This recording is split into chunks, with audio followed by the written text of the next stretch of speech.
السلام عليكم ورحمة الله وبركاته. مقعي هو عبد الرحمن يبرو وحان كترسنا أصحاب تكشقيس VOA. لكن وحان دوني أنا هالكان كحقيقي مرة كوبات سؤال عن جيدنا يفكر كأن ديبنا من نشقكم على VOA.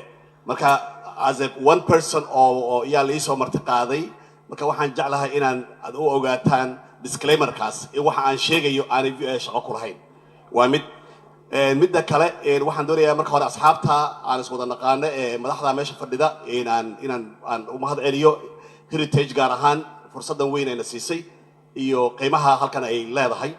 This is not the first time aan imaado salooyinkii shanta ay qabatay malaha hadday ugu yartay 4 baan imid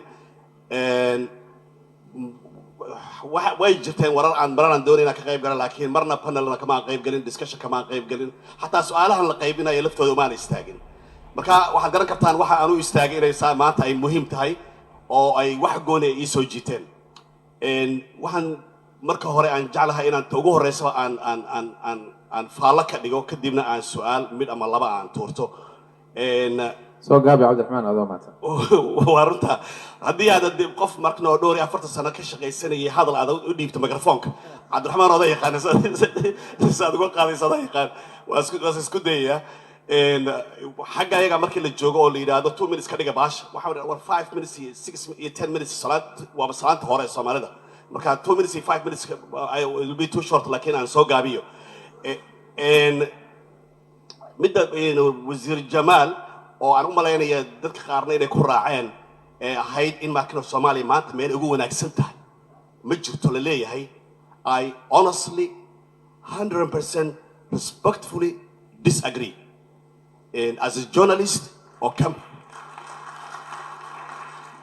as a journalist مدح بنان وحمات الصومالي كجرة إلهي هو كالميان له دبعتوين كمات الصومالي كجرة ففعل أيلا ده دورشين كولي بالسعودة تا وفعل ده حلقة سوهرية وزير الجمال نكون أيداني يو as a وزير كترسن دولة دي you will only expect إنه الدولة دي أمانة أما واحد في عنك الشيء.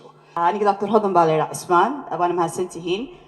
تلونتي صدق كومنت بنا بينا كسو كوبا comment تأوه رئيس أو إنه كلا صارنا constructive criticism you're just pure criticism for the sake of I don't like you ما أنت واحد بدنا مقلي أو كم مقلي comments كدتك وحيكون سلسنايان criticism أو أنا بو سياسة هذا كمهلين فكر كذا كمهلين سووا كهتو شيء سنية and this is not the way forward هذين سومالنا هاي ما أنت هذين سومالنا هاي ماشي يسقون مد إنه قلب قصة كان مدين إنه كهفكرنا ومد الصوماليات ما أنت كنا poverty abject poverty أو كنا دبعتو كل دون أو مالي كستو conflicts هيكسون نقولنا يعملها الدقيقين سيحلوا روحي للهاي ما هين إنه أنك سكتشس so that's number one. Number two وحربنا كهذا the role of the media.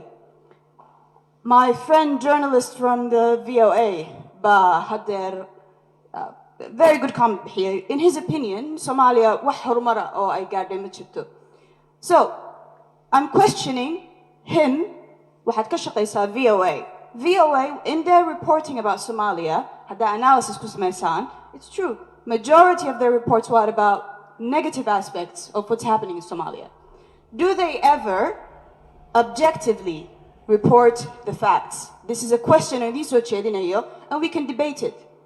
With facts and figures and numbers, we can debate it. لكن وحن كسيوي دينيا in their choice of narrative, in their choice of story, what is the agenda setting behind it? Anybody who studied basic communications, understands. Any media organization, when they're choosing a story marka choose garanayaan, narrative ka salor dhisayo, title ka marka la choose garanayo, there's an agenda setting behind it. Please hold on, Mr. No problem. Okay, لكن وحاربة everybody وما تمشي فردي basically elite كي Somalia. Everybody وحو كهلا information ككوساب سن Somalia mostly وحن كهلا media. لكن مرة ما يسويديني. Every media outlet أو عن work كهلينو أو إنه سلان هاي وحوي objective. What is the agenda setting behind it? Okay. Why did they choose that title? Why did they choose that story out of 1,000 stories of Somali كده حشرة? Times with you, yeah.